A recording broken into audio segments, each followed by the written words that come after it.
Hello guys! Ngayong araw magre-relax muna ako dahil holiday. Pupunta ako ng Nico. Ito yung lugar na binabalik-balikan ko talaga.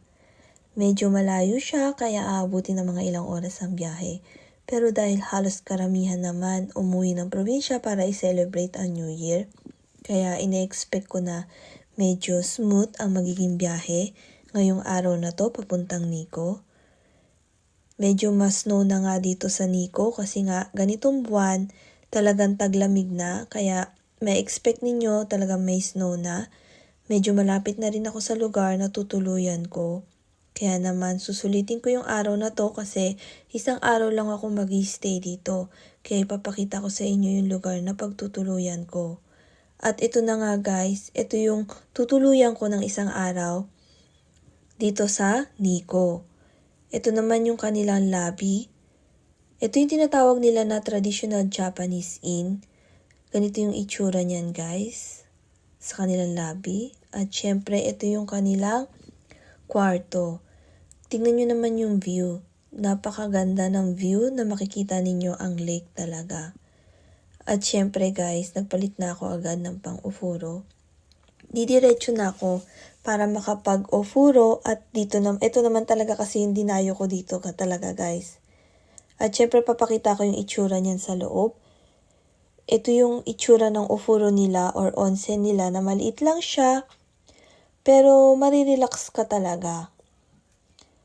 Kaya sa mga pupunta ng mga onsen dito sa Nico, ganito yung expect ninyo na makikita ninyong onsen, lalo na sa mga 3-star hotel na katulad nito.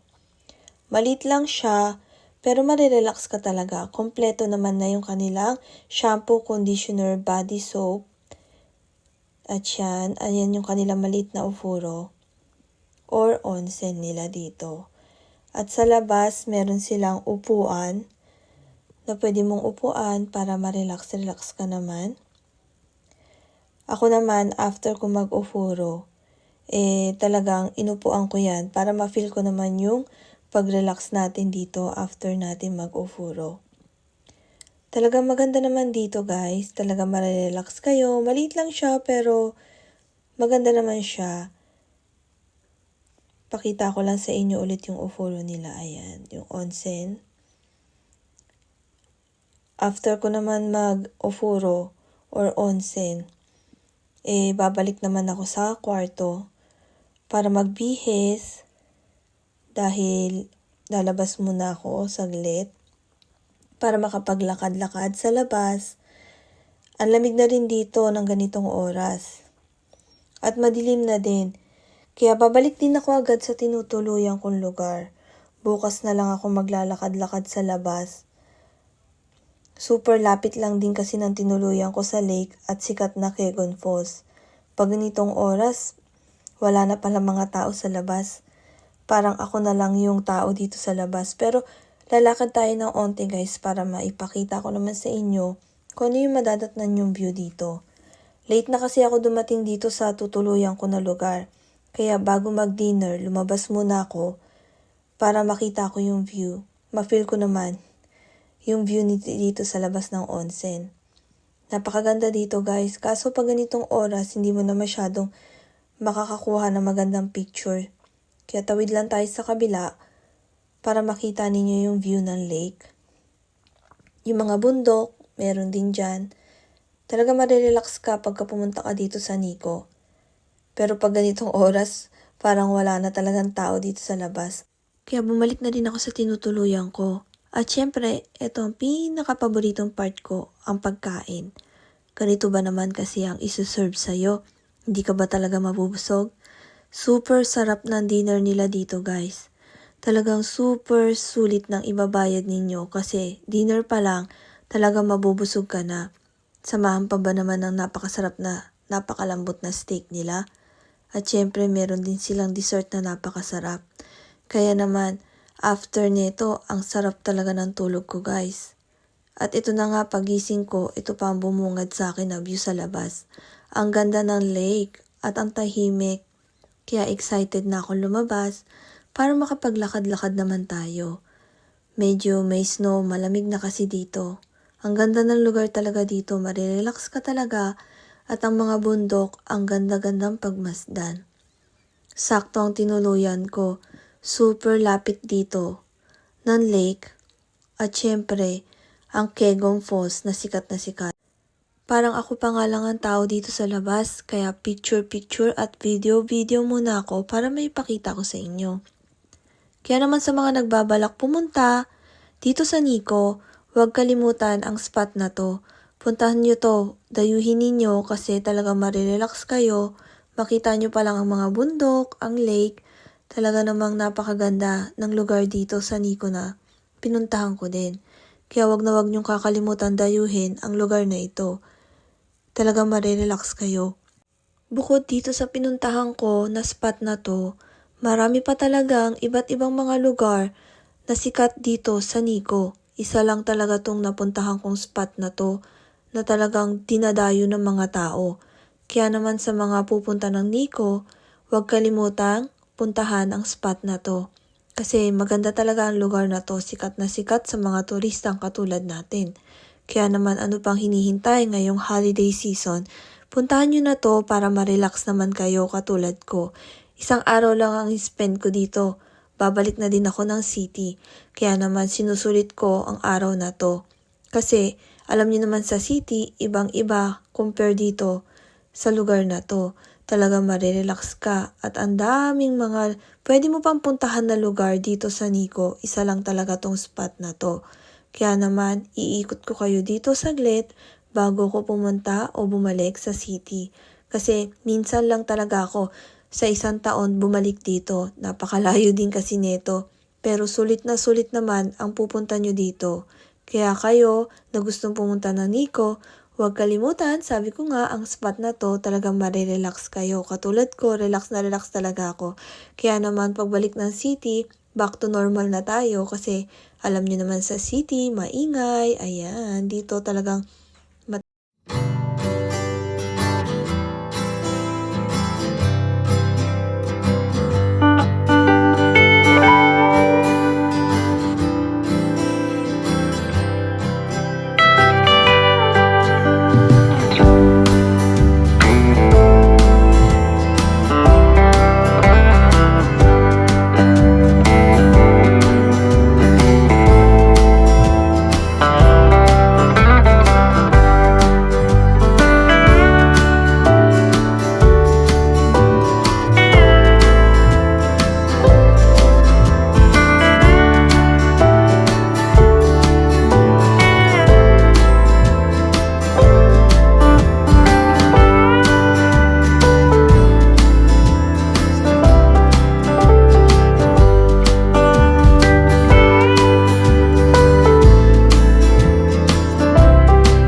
bago ako bumalik ng city, dapat mapuntahan ko din ang Kegong Falls para maipakita ko sa inyo kung anong itsura niyan sa loob.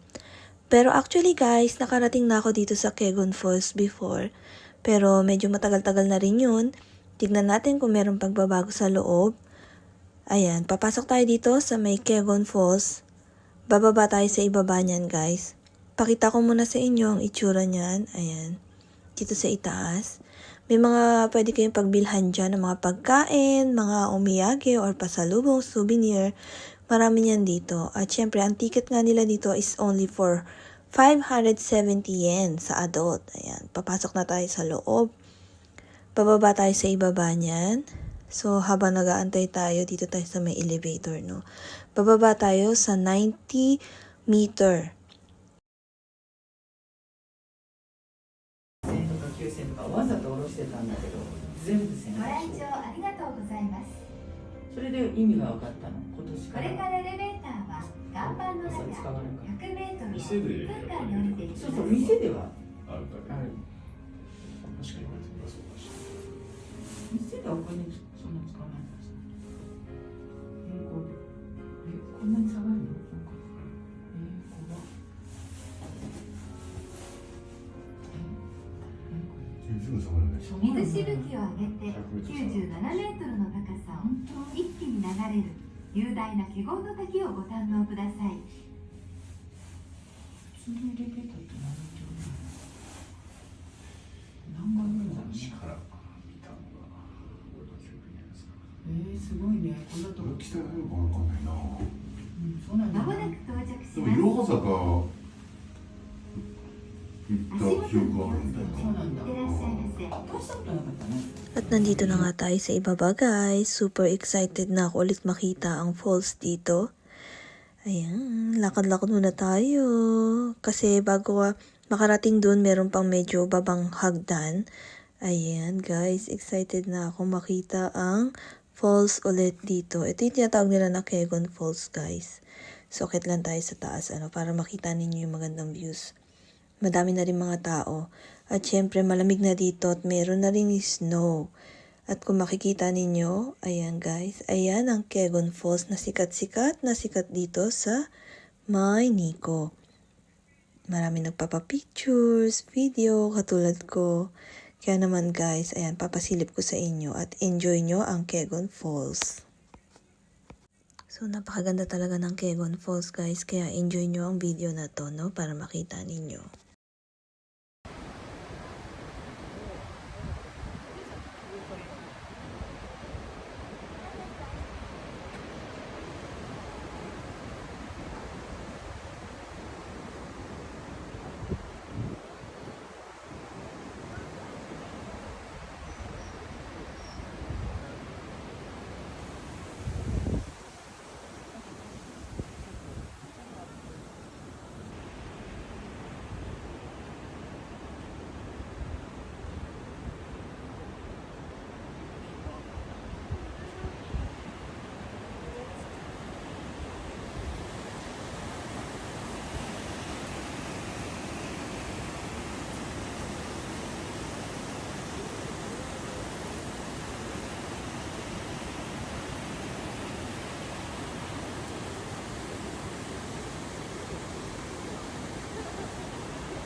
Dito din pala guys, may bilihan ng mga omiyage, souvenir or pasalubong.